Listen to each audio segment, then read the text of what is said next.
ব্যস্ত রাজধানীতে যেখানে সময়ের অভাবে দূরত্ব বাড়ে, সেখানে একদল তরুণ গড়ে তুলেছেন ভিন্ন এক উদাহরণ। রাজধানীর সোহরাওয়ার্দী উদ্যান এবং টিএসসিতে বিগত ৯ বছর ধরে একসাথে ইফতার করছেন তারা।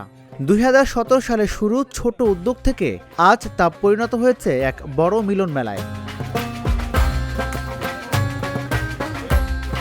প্রতিদিনের মতো সূর্য ডোবার আগেই রাজধানীর সোহরাওয়ার্দী উদ্যানে জড়ো হন তরুণরা।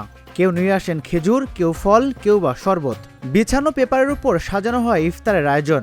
আজ থেকে ৯ বছর আগে মাত্র ১৫ জনের ছোট এই উদ্যোগ এখন পৌঁছেছে ২ শতাধিক মানুষের মিলন মেলায়। এই যে একটা মিলন মেলা, একটা রূপ দর্শন, এটা একে অপরের সাথে দেখার একটা সাক্ষাৎ। হ্যাঁ, আমরা কে কোথায় থাকি সেটা অনেক দূরে দূরে অনেকজন থাকি, কিন্তু সেখানে একসাথে মিলন হওয়া বা মিলিত হওয়া, সেটা যে একটা আনন্দের ব্যাপার। যে চেনা মুখগুলো সবাই, আমি এখানে দিয়ে যাচ্ছিলাম বা এক জায়গায় ইফতার করবো, সেখানে বসছি, কিন্তু ওরা আমাকে দেখে সেখানে সাথে সাথে বলো যে ভাই ওখানে আমাদের সবাই আছে। এসে দেখলাম এই যে মুখগুলো দেখে আমার আনন্দ ভরে গেল মন। এটা আল্লাহ পাকের কাছে লাখো শুকরিয়া যে আমরা নেক্সট আশা করি যে আমাদের সাথে এই ছায়ায় আরো ভাই বেরাদার, চাচা খুড়া যারা আছে সবাই একই ছাদের তলে আসুক।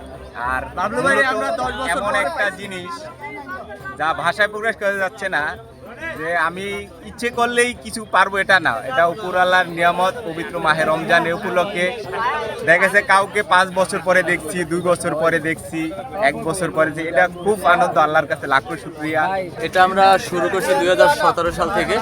আল্লাহর রহমতে এখন পর্যন্ত আমরা 2026 সাল পর্যন্ত আছি। আমরা এটা যখন শুরু করছিলাম তখন টিএসসির মোড়ে আমরা 10 জন বসছিলাম।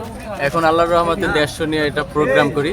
সব বন্ধু বান্ধব এক জায়গায় হলে আমাদের সবাই ভালো লাগে। ফুটেজে দেখা যায় তরুণরা হাসিমুখে খাবার সাজাচ্ছেন, কেউ পানি বিতরণ করছেন, কেউ নতুনদের জায়গা করে দিচ্ছেন।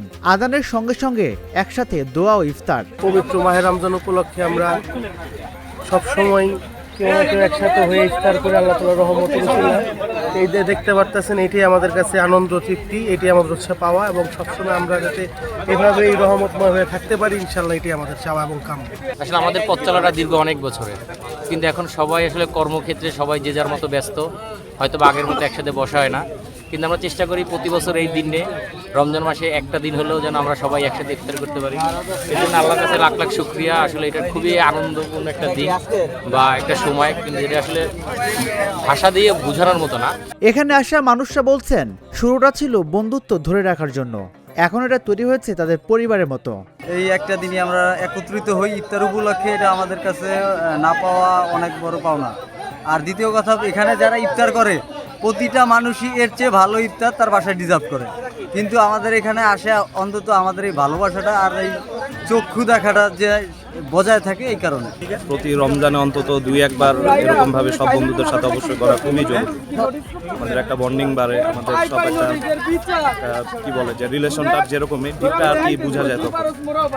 একটা উৎসব মুখর পরিবেশ, খুবই ভালো লাগতেছে। সবার পরিচিত মুখ দেখতে পারতেছি, সবার সাথে দেখা হচ্ছে। এই যে একটা উৎসব মুখর পরিবেশ, খুবই আনন্দিত আমি। এই আয়োজন শুধু ইফতারে সীমাবদ্ধ নয়, এখানে তৈরি হচ্ছে সম্পর্কের গভীরতা, পারস্পরিক সহমর্মিতা আর ঐক্যর বন্ধন। নতুন যারা যুক্ত হচ্ছেন তারাও পাচ্ছেন আপন করে নেওয়ার উষ্ণতা। প্রতি বছরে একটা রোজার ভিতরে 10 রোজা 15 রোজা একটা আনন্দের একটা মিলন মেলা হয়, এই জন্য আমি স্যাটিসফাই। এই অব্যাহত যেন রোজার ভিতরে সবাই সারা বছর আমরা ধরে রাখতে পারি। আল্লাহর রহমতে আমরা এতগুলো মানুষ, এতগুলো বন্ধু, এতগুলো বাইকে নিয়ে একসাথে বসতে পেরে ইফতার করবো, এটা আসলে মনের থেকে যে কত আনন্দের, এটার ভাষা আসলে আমার কাছে জানা নেই। আমরা লং টাইম ধরে এরকম প্রতি বছরই একসাথে হচ্ছি। বন্ধু বান্ধবের প্রতি চিরকৃতজ্ঞ যে সবাই এই আয়োজনটা ধরে রাখছে। আশা করি এটা যেন সবসময় চলতে থাকে। ব্যস্ত শহরে কোলাহলে এই ইফতার আয়োজন যেন ভ্রাতৃত্ব ও সম্প্রীতির এক অনন্য উদাহরণ, যেখানে ধর্মীয় আচার পালনের পাশাপাশি গড়ে উঠেছে মানবিক সম্পর্কের সেতুবন্ধন।